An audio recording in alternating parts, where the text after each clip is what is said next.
আসসালামু আলাইকুম। এটিএন বাংলা সংবাদে সবাইকে স্বাগত জানাচ্ছি আমি তনুজা দাস। শুরুতেই জানিয়ে দেব বিআরবি কেবল সংবাদ শিরোনাম। বঙ্গবন্ধু ও বাংলাদেশকে আলাদা করার চেষ্টা করে ব্যর্থ হয়েছেন অনেকে। সংসদের স্মারক বক্তৃতায় রাষ্ট্রপতি, বঙ্গবন্ধুকে নিয়ে আলোচনার প্রস্তাব প্রধানমন্ত্রীর। জমি রেজিস্ট্রেশনের ৮ দিনের মধ্যে নামজারি ও রেকর্ড সংশোধন, ভূমি মন্ত্রণালয়ের প্রস্তাব মন্ত্রিসভায় অনুমোদন।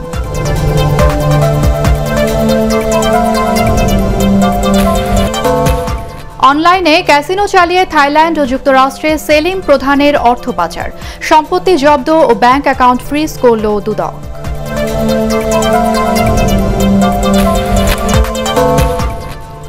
এবং কোভিড প্রতিরোধে ৯০% কার্যকর ভ্যাকসিন তৈরির দাবি মার্কিন ওষুধ কোম্পানি ফাইজারের।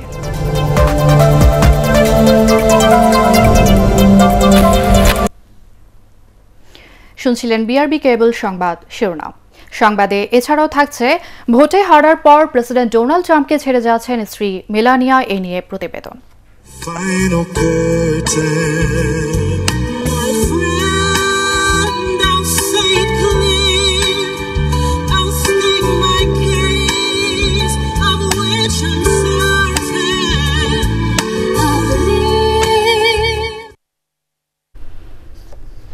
এবার বিস্তারিত। বঙ্গবন্ধু ও বাংলাদেশকে যারা আলাদাভাবে দেখার চেষ্টা করেছেন তারা ব্যর্থ হয়েছেন বলে মন্তব্য করেছেন রাষ্ট্রপতি মোহাম্মদ আব্দুল হামিদ। মুজিব বর্ষ উপলক্ষে জাতীয় সংসদের বিশেষ অধিবেশনে দেওয়া স্মারক বক্তৃতায় রাষ্ট্রপতি একথা বলেন। পরে বঙ্গবন্ধুর বর্ণাঢ্য জীবনের উপর জাতীয় সংসদে আলোচনার জন্য ১৪৭ বিধিতে সাধারণ প্রস্তাব উত্থাপন করেন প্রধানমন্ত্রী শেখ হাসিনা। আরও জানাচ্ছেন নিয়াজ জামান সজীব। রাষ্ট্রপতি মুজিব বর্ষ উপলক্ষে জাতীয় সংসদের এই বিশেষ অধিবেশনের দ্বিতীয় দিনে রাষ্ট্রপতি আব্দুল হামিদের স্মারক বক্তৃতায় বঙ্গবন্ধুর বর্ণাঢ্য জীবনের নানান দিক তুলে ধরা হয়। রাষ্ট্রপতি বলেন, বাংলাদেশকে জানতে হলে বাঙালির মুক্তি সংগ্রাম ও মুক্তিযুদ্ধ সম্পর্কে জানতে হবে, বঙ্গবন্ধুকে জানতে হবে। বঙ্গবন্ধু ও বাংলাদেশকে আলাদা করে দেখার কোনো সুযোগ নেই। বাংলাদেশকে জানতে হলে বাঙালির মুক্তি সংগ্রাম ও মুক্তিযুদ্ধ সম্পর্কে জানতে হবে, বঙ্গবন্ধুকে জানতে হবে। এই দুই সত্তাকে আলাদাভাবে দেখার চেষ্টা যারা করেছেন তারা ব্যর্থ হয়েছেন। আজকের বাস্তবতা এর চেয়ে বড় প্রমাণ। রাষ্ট্রপতি বলেন, করোনা ভাইরাসের স্বীকৃত টিকা আবিষ্কৃত হলে চলমান চরম অনিশ্চয়তা, হতাশা, উৎকণ্ঠা থেকে বিশ্ববাসী মুক্তি পাবে। তবে এই ভ্যাকসিন যেন সব দেশ একসাথে পায়, সেদিকেও বিশ্ব নেতাদের নজর রাখার আহ্বান জানান তিনি। অচিরেই করোনা ভাইরাসের টিকা আবিষ্কৃত হবে, যা গোটা মানব জাতিকে এক চরম অনিশ্চয়তা, হতাশা, উৎকণ্ঠা থেকে মুক্তি দেবে। তবে এই ভ্যাকসিন বিশ্বের সকল দেশ ও অঞ্চল যাতে একই সময়ে ও সমভাবে পায় তা নিশ্চিত করতে বিশ্ব সম্প্রদায়কে এগিয়ে আসতে হবে। রাষ্ট্রপতির ভাষণের পরে সংসদে বঙ্গবন্ধুকে শ্রদ্ধা জানাতে ১৪৭ বিধিতে সাধারণ আলোচনার প্রস্তাব উত্থাপন করেন প্রধানমন্ত্রী শেখ হাসিনা। প্রধানমন্ত্রী বলেন, বঙ্গবন্ধু সব শ্রেণী পেশার মানুষের অধিকার প্রতিষ্ঠায় কাজ করে গেছেন। দীর্ঘ ২৪ বছরের সংগ্রাম এবং মুক্তিযুদ্ধে বিজয় অর্জনের মধ্য দিয়ে একটা রাষ্ট্র নিয়ে এসছেন, কিন্তু সেই রাষ্ট্র কিভাবে করবেন, কি করবেন, সেই বিষয়গুলি তিনি বারবার সেটা উল্লেখ করেছেন। এই ৭৫-১৫ আগস্ট যদি না হতো তাহলে বহু আগে বাংলাদেশ উন্নত দেশ হিসেবে গড়ে উঠতে পারত। আমাদের সব থেকে দুর্ভাগ্য, বারবার গ্রেপ্তার হয়েছেন, কারাগারে ছিলেন। আমরা তো সন্তান হিসেবে একটানা ২ বছরও বাবার স্নেহ ভালোবাসা পাইনি। পরে আওয়ামী লীগের সাধারণ সম্পাদক ওবায়দুল কাদের সহ সংসদ সদস্যরা বঙ্গবন্ধুর কর্মময় জীবনের উপরে আলোচনা করেন। সংগ্রাম ও সংস্কৃতির এক বর্ণিল প্রতিভাসের নাম নিয়াজ জামান সজীব, এটিএন বাংলা, ঢাকা। চরণে চরণ। জমি রেজিস্ট্রেশনের ৮ দিনের মধ্যে স্বয়ংক্রিয়ভাবে নামজারি ও রেকর্ড সংশোধন প্রক্রিয়ার প্রস্তাব অনুমোদন করেছে মন্ত্রিসভা। প্রধানমন্ত্রী শেখ হাসিনার সভাপতিত্বে ভার্চুয়াল মন্ত্রিসভা বৈঠকে ভূমি মন্ত্রণালয়ের এই প্রস্তাবের অনুমোদন দেওয়া হয়। আগামী ১ বছরের মধ্যে পুরো দেশে এই কার্যক্রম শুরু হবে বলে জানিয়েছেন মন্ত্রিপরিষদ সচিব। বিস্তারিত জানাচ্ছেন শফিকুল ইসলাম শামীম। উত্তরাধিকার বা ক্রয়সূত্রে বা অন্য প্রক্রিয়ায় কোনো জমিতে কেউ নতুন মালিক হলে সরকারি রেকর্ড সংশোধন করে তার নাম খতিয়ানভুক্ত করার প্রক্রিয়াকে নামজারি বলে। আইন মন্ত্রণালয়ের অধীনে থাকা সাব রেজিস্ট্রার অফিসে হয় ভূমি রেজিস্ট্রেশন, আর জমির নামজারির কাজ করা হয় ভূমি মন্ত্রণালয়ের অধীনে থাকা উপজেলা অফিস বা সার্কেল ভূমি অফিসে। মন্ত্রী পরিষদ সচিব বলেন, মানুষের হয়রানি এবং সময় বাঁচাতে জমি রেজিস্ট্রেশনের ৮ দিনের মধ্যে তাই স্বয়ংক্রিয়ভাবে নামজারি সম্পন্নের ব্যবস্থা করা হয়েছে। রেজিস্ট্রেশনেও কিছুটা অস্পষ্টতা ছিল, যে কোনো জমি যে কেউ গিয়ে রেজিস্ট্রেশন করতে পারত। আবার মিউটেশনের ক্ষেত্রেও ঝামেলা হতো, কারণ দলিল পাওয়া যেত না, এলটি নোটিশ বোঝা যেত না, এইসব কারণে দীর্ঘদিন এগুলি পড়ে থাকতো। তো আজকের সভাতে গত ৭-৮ মাস ধরে আমরা যে কাজকর্ম করেছি তার পরিপ্রেক্ষিতে কিছু প্রস্তাব উপস্থাপন করা হয়। এখন থেকে সাব রেজিস্ট্রার অফিস এবং এসিল্যান্ডের অফিসের মধ্যে ইন্টার অপারেটেবল সফটওয়্যার থাকবে। উত্তরাধিকার সূত্রে জমির মালিকানার বিষয়টিও এ সফটওয়্যারে অন্তর্ভুক্ত করা হবে বলেও জানান মন্ত্রী পরিষদ সচিব। ধারণা করা হচ্ছে এর ফলে মামলা মোকদ্দমা অনেক কমে যাবে। ক্যাবিনেটে এটা সাজেশন ছিল এবং ক্যাবিনেটের সিদ্ধান্ত দিয়ে দিয়েছে যে এখন থেকে 3টা দলিল করতে হবে। যিনি দলিল করতে যাবেন ওনাকে আরেকটা দলিলের খরচ দিতে হবে। 3টা দলিল হওয়ার সাথে সাথে একটা সাব রেজিস্ট্রারের কাছে থাকবে, একটা ইনকামবেন্ট পাবেন, আর আরেকটা ওই এলটি নোটিশের পাশাপাশি এসিল্যান্ডের কাছে চলে যাবে। এবং যেহেতু এসিল্যান্ড দলিল পেয়ে যাচ্ছে, যেহেতু এলটি নোটিশ অনলাইনে পেয়ে যাচ্ছে, প্লাস এই জমি তার কাছ থেকেই আর রেকর্ড অফ রাইটস ভেরিফিকেশন করে রেজিস্ট্রেশন করা হয়েছে, সুতরাং এসিল্যান্ডের আর কিছু লাগবে না। সে অন দ্য বেসিস অফ ওই 3টা সে অটোমেটিক্যালি ওই সফটওয়্যার ম্যানেজমেন্ট সিস্টেমের মাধ্যমে সে মিউটেশন কমপ্লিট করে ফেলবে। মন্ত্রী পরিষদ সচিব আরও জানান, তৃতীয় লিঙ্গের মানুষরা যাতে জমির মালিকানা থেকে বঞ্চিত না হন সেটি নিশ্চিত করতে নির্দেশনা দিয়েছেন প্রধানমন্ত্রী। শফিকুল ইসলাম শামীম, এটিএন বাংলা, ঢাকা। অনলাইনে ক্যাসিনো চালিয়ে থাইল্যান্ডের 7টি কোম্পানি গড়েছেন সেলিম প্রধান। থাইল্যান্ড ও যুক্তরাষ্ট্রের ব্যাংক অ্যাকাউন্টে পাচার করেছেন বড় অঙ্কের টাকা। দুদকের তদন্তে বেরিয়ে এসেছে এসব তথ্য। অবৈধ সম্পদ অর্জনের অভিযোগে তার সম্পত্তি জব্দ করেছে দুদক। ফ্রিজ করা হয়েছে সব ব্যাংক অ্যাকাউন্ট। আরও জানাচ্ছেন মাহবুব কবির চপল। ঢাকার বিভিন্ন ক্লাবে ক্যাসিনোর নামে চলত কোটি টাকার জুয়ার আসর। শুধু ক্লাবে নয়, অনলাইনেও চলত এ জুয়া। গত বছর অক্টোবরে এর মূল হোতা সেলিম প্রধানকে গ্রেফতারের পর বেরিয়ে আসে চাঞ্চল্যকর তথ্য। অবৈধ সম্পদ অর্জনের অভিযোগে সেলিম প্রধানের বিরুদ্ধে মামলা করে দুদক।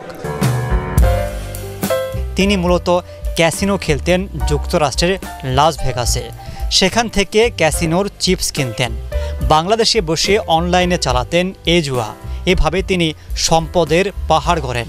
থাইল্যান্ডে তার নামে তমা পাতায়া কোম্পানি, প্রধান গ্লোবাল ট্রেডিং সহ 7টি কোম্পানির সন্ধান পেয়েছে দুদক।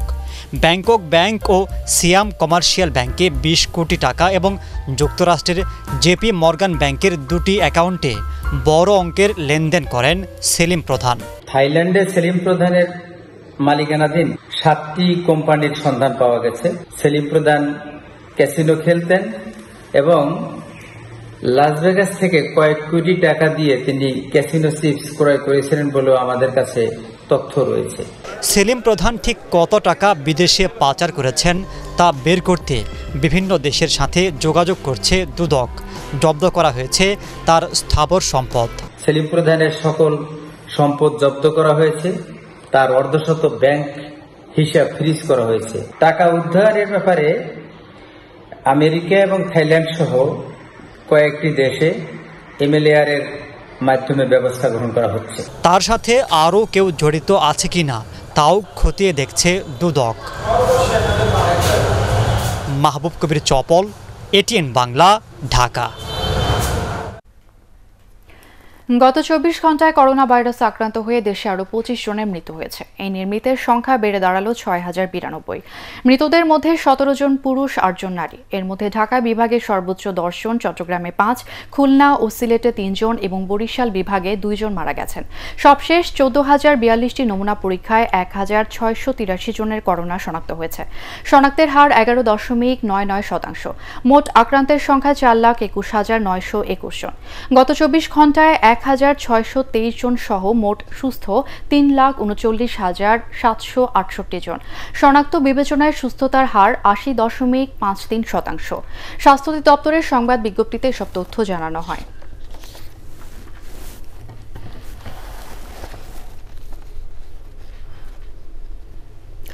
আন্তর্জাতিক প্রথমবারের মতো কোভিড-19 প্রতিরোধে 90% কার্যকর ভ্যাকসিন তৈরির দাবি করেছে মার্কিন ওষুধ কোম্পানি ফাইজার ও জার্মান কোম্পানি বায়োএনটেক। 6 দেশে 43,500 মানুষের দেহে ভ্যাকসিনটির পরীক্ষা চালিয়ে প্রাথমিকভাবে এমন ফল পাওয়া গেছে বলে বিবিসির এক প্রতিবেদনে জানানো হয়েছে। প্রতিবেদনে বলা হয়, সুরক্ষায় শতভাগ উতরে গেছে ভ্যাকসিনটি। চলতি মাসের শেষ দিকে জরুরি প্রয়োজনে ব্যবহারের অনুমোদন পেতে সংশ্লিষ্ট কর্তৃপক্ষের কাছে আবেদন করার পরিকল্পনা করছে কোম্পানি দুটি। করোনা প্রাদুর্ভাব বিশ্বজুড়ে ছড়িয়ে পড়ার পর বিভিন্ন দেশের গবেষণা প্রতিষ্ঠান ও কোম্পানির তৈরি ভ্যাকসিন ক্লিনিক্যাল পরীক্ষার শেষ পর্যায়ে অর্থাৎ তৃতীয় ধাপে রয়েছে। এর মধ্যে এই প্রথম কোনো ভ্যাকসিনের এমন ফল পাওয়া গেল। এবারে থাকছে মার্কিন প্রেসিডেন্ট নির্বাচনের খবর।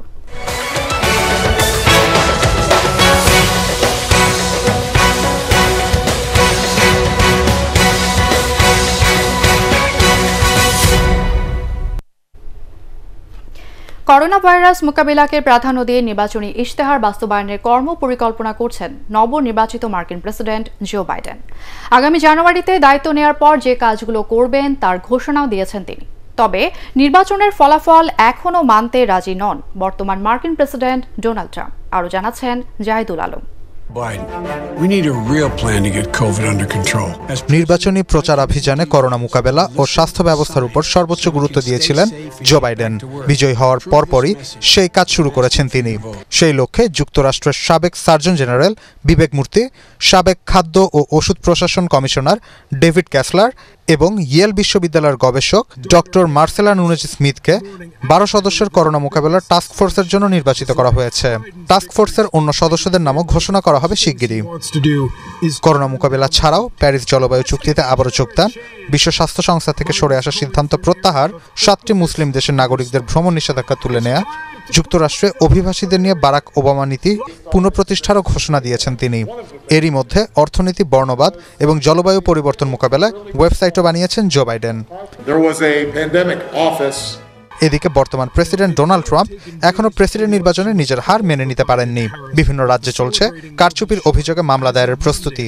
এরপরও 20 জানুয়ারিকে সামনে রেখে যুক্তরাষ্ট্রকে সারিয়ে তুলতে নিজেদের কর্মপরিকল্পনা গুছিয়ে নিচ্ছেন ডেমোক্র্যাটরা। জাহিদুল আলম, এটিএন বাংলা। যুক্তরাষ্ট্রের নবনির্বাচিত প্রেসিডেন্ট জো বাইডেন ও ভাইস প্রেসিডেন্ট কমলা হ্যারিসকে অভিনন্দন জানিয়েছে আওয়ামী লীগ। দলটির সাধারণ সম্পাদক ওবায়দুল কাদের নিজ বাসভবনে এক ব্রিফিংয়ে আশা প্রকাশ করেন, শান্তি প্রতিষ্ঠার পাশাপাশি মানবিক ও সহানুভূতিশীল বিশ্ব প্রতিষ্ঠায় অবদান রাখবেন জো বাইডেন। রোহিঙ্গা প্রত্যাবাসন, জলবায়ু পরিবর্তন ও জঙ্গিবাদ নির্মূল সহ অভিন্ন ইস্যুতে ভবিষ্যতে যুক্তরাষ্ট্রের সাথে বাংলাদেশের ঐক্যবদ্ধভাবে কাজ করার নতুন দিগন্ত উন্মোচন হবে বলেও মন্তব্য করেন তিনি। আমরা বাংলাদেশ আওয়ামী লীগের পক্ষ থেকে নবনির্বাচিত মার্কিন প্রেসিডেন্ট ও ভাইস প্রেসিডেন্টকে অভিনন্দন জানাচ্ছি। আমরা আশা করি রোহিঙ্গা প্রত্যাবাসন, জলবায়ু পরিবর্তন, জঙ্গিবাদ নির্মূল সহ অভিন্ন ইস্যুতে আমরা ঐক্যবদ্ধভাবে কাজ করার নতুন দিগন্ত উন্মোচিত হবে। ভোটে হারার পর প্রেসিডেন্ট ডোনাল্ড ট্রাম্পকে ছেড়ে যাচ্ছেন তার স্ত্রী মেলানিয়া। বিষয়টি প্রায় নিশ্চিত। মেলানিয়া বছর কয়েক আগেই এমন সিদ্ধান্ত নিয়েছিলেন বলে গণমাধ্যমকে জানিয়েছেন তার এক সহকারী। হোয়াইট হাউসেও ট্রাম্প মেলানিয়া আলাদা ঘরে থাকতেন বলে গণমাধ্যমকে জানিয়েছেন তিনি। আরও জানাচ্ছেন কেরামতুল্লাহ বিপ্লব। স্লোভেনিয়ার গ্ল্যামার গার্ল, মডেল ও ব্যবসায়ী মেলানিয়া কাউসকে নিয়ে ট্রাম্পের সংসার শুরু 2005-এ নিউ ইয়র্কে।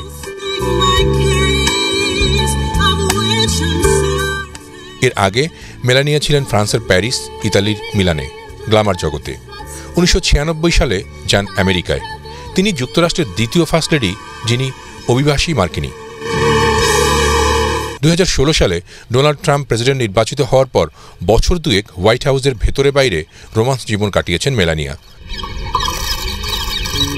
শুরুতে তাদের বিভিন্ন দেশ সফর মজার থাকলেও পরে তা অস্বস্তিতে পরিণত হয়। একসময় ট্রাম্পকে এড়িয়ে চলতে এমনকি অপমান করতেও ছাড়েননি মেলানিয়া। কিন্তু এবার নির্বাচনে ভরাডুবির পর বিষয়টি আরও খোলাসা হয়েছে জনসম্মুখে। Separate bedrooms, they have separate routines, arrived in America at the age of 26. White House ঘনিষ্ঠরা বলছেন ট্রাম্পের সাথে মেলানিয়ার আনুষ্ঠানিক বিচ্ছেদ এখন সময়ের ব্যাপার মাত্র। আর সেটা হলে মেলানিয়া যে ট্রাম্পের সম্পত্তির প্রাপ্য অংশের এক বিন্দু ছাড়বেন না তা প্রায় নিশ্চিত। কেরামতুল্লাহ বিপ্লব, এটিএন বাংলা। দুর্নীতি মামলায় বরিশালের সাবেক মেয়র আহসান হাবিব কামাল ও 3 প্রকৌশলী সহ 5 জনকে 7 বছর করে কারাদণ্ড দিয়েছে আদালত। একই সাথে আহসান হাবিব কামাল ও ঠিকাদার জাকির হোসেনকে 1 কোটি টাকা করে অর্থদণ্ড দেওয়া হয়েছে। বরিশাল বিভাগীয় স্পেশাল জজ আদালতের বিচারক মোহাম্মদ মোহসিন উল হক আসামিদের উপস্থিতিতে এ রায় দেন। সাজাপ্রাপ্ত অন্য আসামিরা হলেন বরিশাল নগর ভবনের বর্তমান তত্ত্বাবধায়ক প্রকৌশলী খান মোহাম্মদ নুরুল ইসলাম, সাবেক সহকারী প্রকৌশলী মোহাম্মদ ইশাহাক, সাবেক উপবিভাগীয় প্রকৌশলী আব্দুস সাত্তার ও ঠিকাদার জাকির হোসেন। এবারে আল আরাফা ইসলামী ব্যাংক অর্থ সংবাদ।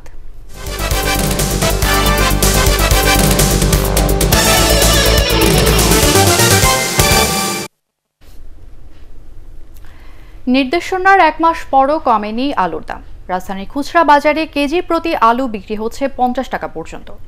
পরিস্থিতি স্বাভাবিক হতে আরও সপ্তাহ 2 সময় লাগবে বলে ধারণা ভোক্তা অধিকার সংরক্ষণ অধিদপ্তরের। এদিকে কম দামে আলু কিনতে স্বল্প আয়ের মানুষ প্রতিদিনই ভিড় করছে টিসিবির ট্রাকের সামনে। আরও জানাচ্ছেন শারফুল আলম। সাশ্রয়ী দামের আলু, সাথে অন্যান্য নিত্য প্রয়োজনীয় পণ্য, তাই টিসিবি ট্রাকের সামনে এমন ভিড় প্রতিদিনের। তবে একেবারে 1 কেজির বেশি আলু কিনতে না পারায় আফসোসও আছে ভোক্তাদের। এখানে আলুটা ভালো আছে, এবং 30 টাকা কেজি হিসাবে পাওয়া যায়। কম দামে পাই দেখে এই জায়গায় সিরিয়ালে দাঁড়া রয়েছে, এখনো পাই না। আলুর বাজার অনেক, তাই এখান থেকে আলু কিনা হলো। ট্রাকে আলু চাহিদা বাড়ছে প্রতিনিয়ত, তবে সেই অনুযায়ী বরাদ্দ পাচ্ছেন না ডিলাররা। এখনো আমরা বাড়াই দিতে পারি না, তবে মাঝখানে বাড়াই দিয়েছিলাম, অনেক মানুষ পেয়েছিল। আজকেও আলু দিচ্ছি, আগামীকালকেও দেবো, আলু দিব সবসময়। একটু বরাদ্দ কম আছে, কিন্তু এটা বেড়ে যাবে। রাজধানীর খুচরা বাজারে প্রকার ও মানভেদে আলুর দাম রাখা হচ্ছে 40 থেকে 50 টাকা, অথচ 1 মাস আগেও দাম ছিল 38 থেকে 40 টাকা। সরকারি বিপণন সংস্থা টিসিবির তথ্য অনুযায়ী 1 মাসের ব্যবধানে আলুর দাম বেড়েছে 15.5 ভাগের বেশি। পরিস্থিতি সামাল দিতে সরকার 2 দফায় আলুর দর বেঁধে দিলেও তা মানা হচ্ছে না কোনো বাজারে। আমাদের যে নতুন আলু আসা পর্যন্ত যে আলুর চাহিদা সেটি থাকার কথা, কিন্তু আসলে আলুর আমার কাছে মনে হয়েছে যেন স্টকেই প্রবলেম আছে। স্টকে প্রবলেম না থাকলে কখনোই দাম বাড়ে না। 15 দিন আগে যে দাম ছিল আজকে কিন্তু সেই দাম নাই, বরং দিন যেতে থাকবে এগুলোর দাম কমতে থাকবে, যে আগামী 15-20 দিনের মধ্যে আরও স্বাভাবিক হয়ে আসবে। শীতের সবজির সরবরাহ বাড়লে বাজারে আলুর দাম সহনীয় হয়ে আসবে বলে মনে করছেন বিক্রেতারা। শারফুল আলম, এটিএন বাংলা, ঢাকা। অপারেশন, প্রশিক্ষণ ও অন্যান্য কাজের উন্নতির ধারা বজায় রাখতে সেনা সদস্যদের প্রতি আহ্বান জানিয়েছেন আরডকের GOC lieutenant general SM. Shafiuddin Ahmed. Bogura সেনানিবাসে 24 field regiment artillery, 10 medium regiment artillery এবং 2 ও 4 সিগন্যাল ব্যাটালিয়নের রেজিমেন্টাল কালার প্রদান অনুষ্ঠানে তিনি এই আহ্বান জানান। এর আগে শহীদ লেফটেন্যান্ট বদিউজ্জামান প্যারেড গ্রাউন্ডে 11 পদাতিক ডিভিশনের সম্মিলিত কুচকাওয়াজ পরিদর্শন ও সালাম গ্রহণ করেন আরডকের জিওসি। পরে সেনাপ্রধানের পক্ষ থেকে ইউনিটের অধিনায়কদের হাতে রেজিমেন্টাল পতাকা তুলে দেন lieutenant general SM. Shafiuddin Ahmed.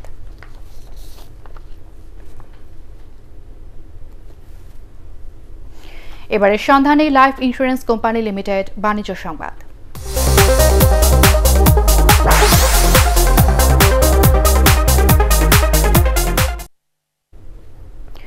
Popular life insurance company লিমিটেডে ঢাকা মহানগর অঞ্চলের বীমা দাবির চেক হস্তান্তর ও আলোচনা সভা অনুষ্ঠিত হয়েছে। রাজধানীর ইনস্টিটিউট অফ ডিপ্লোমা ইঞ্জিনিয়ার্স আয়োজিত অনুষ্ঠানে সভাপতিত্ব করেন কোম্পানির ব্যবস্থাপনা পরিচালক সিইও এবং বাংলাদেশ ইন্স্যুরেন্স ফোরামের প্রেসিডেন্ট বি.এম. ইউসুফ আলী। প্রধান অতিথি ছিলেন বীমা উন্নয়ন ও নিয়ন্ত্রণ কর্তৃপক্ষের সদস্য মইনুল ইসলাম। বিশেষ অতিথি ছিলেন বীমা উন্নয়ন ও নিয়ন্ত্রণ কর্তৃপক্ষের নির্বাহী পরিচালক মোহাম্মদ সরওয়ার আলম, নির্বাহী পরিচালক মোহাম্মদ হিরুজ্জামান এনডিসি এবং কোম্পানির অতিরিক্ত ব্যবস্থাপনা পরিচালক বি.এম. শওকত আলী। অনুষ্ঠানে 16 কোটি 12 লাখ টাকার 6014টি চেক হস্তান্তর করা হয়। এবারে পাটেক্স খেলার খবর।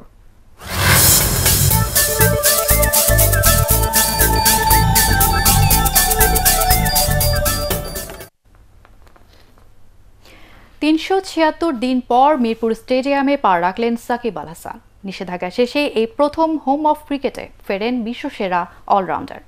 প্রধান নির্বাচক মিনহাজুল আবেদিন নানু জানান, বুধবার ফিটনেস পরীক্ষায় অংশ নেবেন সাকিব। আরও জানাচ্ছেন এস.এম. আশরাফ।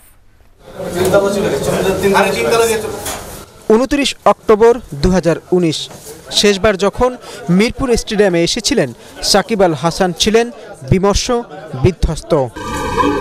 ঠিক 376 দিন পর চিরচেনা মাঠে ফেরা সাকিব পুরোপুরি নির্ভার, চাপমুক্ত। এ মাসের শেষে বঙ্গবন্ধু টি-20 টুর্নামেন্ট দিয়েই ক্রিকেটে ফিরতে চান এই বিশ্বসেরা অলরাউন্ডার। তা সামনে রেখে ফিটনেস পরীক্ষার জন্যই এখানে আসা, যদিও প্রধান নির্বাচক জানান সেই পরীক্ষাটা হচ্ছে বুধবার। মাত্র এসছে, জেট লেগ আছে, সব কিছু কেটে তো একটা সময় তো দিতে হবে। ওই জন্য বুধবারে ট্রেনারের সাথে সলা পরামর্শ করে ঠিক করেছে বুধবারে। সকাল 8:30টায় মাঠে প্রবেশ করে দীর্ঘদিন পর পরিচিত উইকেটে চোখ বুলান সাকিব। কথা বলেন সতীর্থদের সাথে। এরপর জিমে কিছুটা সময় দেন তিনি। প্র্যাকটিস শুরু করছে সাসপেনশনের পরে, এসছে এবং ওর ফিটনেসটাও দেখা হবে। বুধবারে ওর ফিটনেসটা দিবে, তো সেটা আস্তে আস্তে করে, একটা তাড়াতাড়ি সব কিছু তো পাওয়া না, আস্তে আস্তে অ্যাডজাস্ট করে নিজেকে। ওয়েল এক্সপিরিয়েন্স প্লেয়ার, পৃথিবীর সেরা ক্রিকেটার, এবং খুব তাড়াতাড়ি অ্যাডজাস্ট করে নিতে পারবে এবং এই টুর্নামেন্টে ভালোই খেলবে আশা করি। বঙ্গবন্ধু টি-20কে সামনে রেখে সাকিব সহ মোট 113 ক্রিকেটার নিজেদের ফিটনেস পরীক্ষা দেবেন। প্রধান নির্বাচক বলেন, তাদের ফলাফলের উপরেই 4 ক্যাটাগরিতে ভাগ করা হবে খেলোয়াড়দের। এস.এম. আশরাফ, এটিএন বাংলা, ঢাকা। নেপালের বিপক্ষে প্রীতি ম্যাচ খেলার আগে ফুটবলারদের ফিটনেস নিয়ে বাংলাদেশ দল রয়েছে অস্বস্তিতে। খেলোয়াড়রা জানান, পুরোপুরি ফিট হতে আরও সময় লাগবে। এদিকে নেপাল দলের মিডফিল্ডার বিক্রম লামা জানান, জয়ের পাশাপাশি ভালো খেলার জন্যই বাংলাদেশে আসা তাদের। আরও জানাচ্ছেন পরাগ আরমান। করোনা ভাইরাস মহামারীতে গত মার্চ মাস থেকেই খেলার বাইরে আছেন ফুটবলাররা। তবে নেপালের বিপক্ষে ফিফা ফ্রেন্ডলি ম্যাচ ঘিরে আবারও অনুশীলনে বাংলাদেশ দল। প্রীতি ম্যাচে জয় পরাজয়ের চেয়েও ফিটনেস সমস্যা বড় হয়ে উঠছে খেলোয়াড়দের। পুরোপুরি ফিটনেস ফিরে পেতে আরও সময় লাগবে। জাতীয় দলের ফরোয়ার্ড সাদউদ্দিন জানান, বিশ্বকাপ প্রাক বাছাই পর্বে ভারতের বিপক্ষে ম্যাচটি স্বাগতিকদের ভালো খেলায় অনুপ্রাণিত করছে। আগের জায়গায় যাইতে একটু সময় লাগবে, আমাদের কয়েকটা ম্যাচ খেলতে হবে, তারপর আমাদের আরো বেশি প্র্যাকটিস দরকার যদি আমরা আগের জায়গায় যেতে চাই। তো আমরা এটা চেষ্টা করতেছি সব প্লেয়ারকে আমরা আগের থেকে ফিরে আসতে। এদিকে বাংলাদেশের বিপক্ষে প্রীতি ম্যাচ দুটি সামনে রেখে 10 দিনের প্রস্তুতি নিয়ে এসেছে নেপাল দল। জয় পরাজয় তাদের মূল উদ্দেশ্য নয়, লক্ষ্য ভালো খেলা। আর ভালো ফুটবল খেললেই জয় পাওয়া যাবে বলে জানান মধ্যমাঠের খেলোয়াড় বিক্রম লামা। আমরা জিততে আসিনি, এসেছি ভালো ফুটবল খেলতে। তবে অতীতের অভিজ্ঞতায় জানি, ভালো খেললেই আমরা জিতব। আগামী 13 ও 17 নভেম্বর বাংলাদেশ ও নেপালের মধ্যকার প্রীতি ম্যাচ দুটিকে জন্মশতবার্ষিকী উপলক্ষে বঙ্গবন্ধু শেখ মুজিবুর রহমানকে উৎসর্গ করার ঘোষণা দিয়েছে বাফুফে। পরাগ আরমান, এটিএন বাংলা, ঢাকা। শেষ করার আগে বিআরবি কেবল সংবাদ শিরোনাম জানিয়ে দেব আরও একবার। বঙ্গবন্ধু ও বাংলাদেশকে আলাদা করার চেষ্টা করে ব্যর্থ হয়েছেন অনেকে। সংসদের স্মারক বক্তৃতায় রাষ্ট্রপতি, বঙ্গবন্ধুকে নিয়ে আলোচনার প্রস্তাব প্রধানমন্ত্রী। জমি রেজিস্ট্রেশনের 8 দিনের মধ্যে নামজারি ও রেকর্ড সংশোধন, ভূমি মন্ত্রণালয়ের প্রস্তাব মন্ত্রিসভায় অনুমোদন।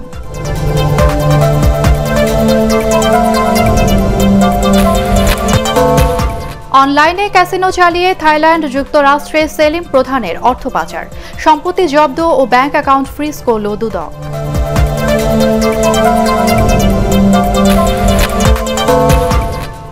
এবং কোভিড প্রতিরোধে 90% কার্যকর ভ্যাকসিন তৈরির দাবি মার্কিন ওষুধ কোম্পানি ফাইজারের।